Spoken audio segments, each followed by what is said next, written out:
नमस्कार, बहुत स्वागत है आपका जी न्यूज की खास पेशकश ज्योतिष गुरु में। मैं हूं आपके साथ ज्योतिष गुरु शिरोमणि सचिन। मित्रों, आज हम बात करेंगे आपके दांपत्य जीवन के विषय में। जी हां, अगर आप मैरिड हैं तो भाई आपके दांपत्य जीवन में खटास क्यों आती है, क्यों पति पत्नी में अकारण वाद विवाद होने लगता है।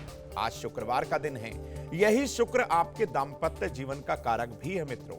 लेकिन इस शुक्र को कैसे मनाएं, कैसे अपने दांपत्य जीवन को मधुर करें, कैसे पापी ग्रहों का दुष्प्रभाव जो आपके 7वें भाव पर है, कुंडली के 7वें भाव को पीड़ित कर रहा है, उसको कैसे कम करेंगे, आज हम आपको बताने वाले हैं।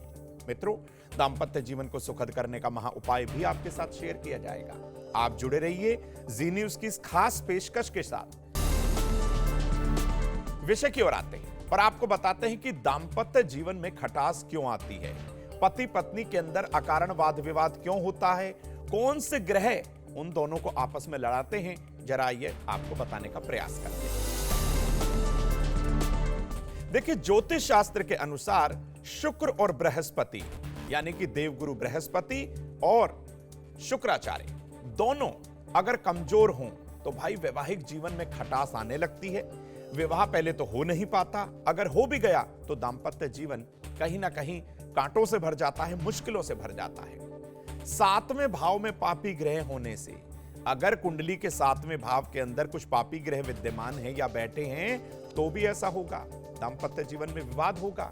7वें भाव पर पापी ग्रहों की नजर हो जाए, दृष्टि हो जाए, जैसे शनि, मंगल, राहु, केतु, कहीं ना कहीं इनसे जुड़ाव हो जाए, तो ऐसे में दांपत्य जीवन में बहुत ज्यादा खटास आती है, मुश्किलों का सामना करना पड़ता है। ये तो हुए कारण। अब आपको निवारण बता दूं। उस निवारण को जानने से पहले जान लीजिए, अगर वैवाहिक जीवन के लिए, अपने दांपत्य जीवन को सुखद करने के लिए कोई उपाय कर रहे हैं तो भाई कुछ सावधानियां जरूर बरत लीजिएगा। सावधानियों में ही कहीं ना कहीं सफलता छुपी होती है। एक बार उपाय शुरू करने पर कम से कम 27 दिन तक लगातार करिएगा। ऐसा नहीं है कि आपने 1-2 दिन उपाय किया और उसके बाद कहा कि ये तो प्रॉब्लम सॉल्व नहीं हुई, ऐसा मत करिएगा। उपायों के दौरान अपने ईष्ट, अपने कुलगुरु, अपने पितरों पर पूर्ण रूप से आपको भरोसा रखना होगा। उनकी कृपा से आपका दांपत्य जीवन अवश्य ही सुखद होगा।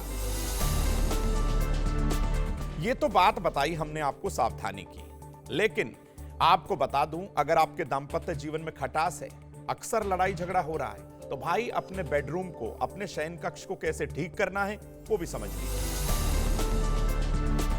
वैसे तो हमेशा पत्नी को पति की बाईं ओर ही सोना चाहिए, यह नियम है। सोने के लिए हमेशा एक ही तकिए का प्रयोग करें। अगर आपको सर्वाइकल की प्रॉब्लम है तो भाई मत करिएगा तकिए का प्रयोग, बढ़ सकती है प्रॉब्लम। अलग अलग गद्दों और तकियों का प्रयोग आप भूलकर भी ना करिएगा। शयन कक्ष का रंग या तो हल्का गुलाबी या हल्का हरा रखिएगा। काले नीले रंग के जो है वहां पर पर्दे या रंगों का प्रयोग बिल्कुल आप ना करें। ऐसा करने से भी कुछ गड़बड़ हो सकती है।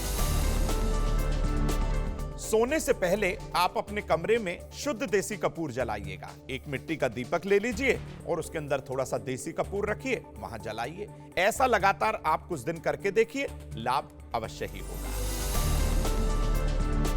अब आपको बताते हैं कि दांपत्य जीवन को सुखद कैसे कर सकते हैं। भाई, शुक्रवार के दिन अपने घर के आग्नेय कोण में हरे रंग के भगवान गणेश का एक चित्र रखिए। हरा वस्त्र वहां पर बिछाकर उन्हें स्थापित कर दीजिए।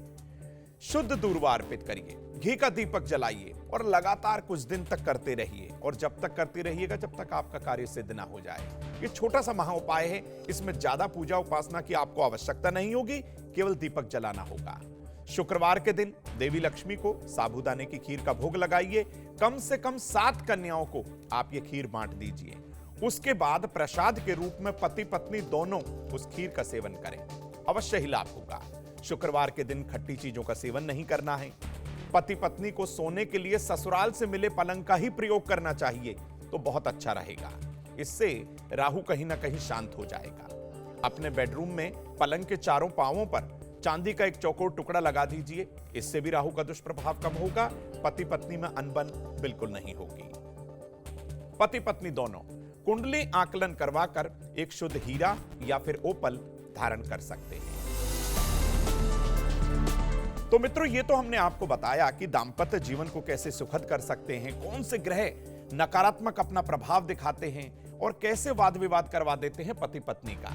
आप बिल्कुल ना घबराइएगा, छोटे छोटे उपाय अपना लीजिए, आप पति पत्नी एकदम से आनंदित रहेंगे, आपकी बात बिल्कुल नहीं बिगड़ेगी। आज के विषय में इतना ही, फिर किसी नए विषय को लेकर ज्योतिष गुरु आपके समक्ष आएंगे। जुड़े रहिए जी न्यूज के साथ, दीजिए मुझे इजाजत। नमस्कार।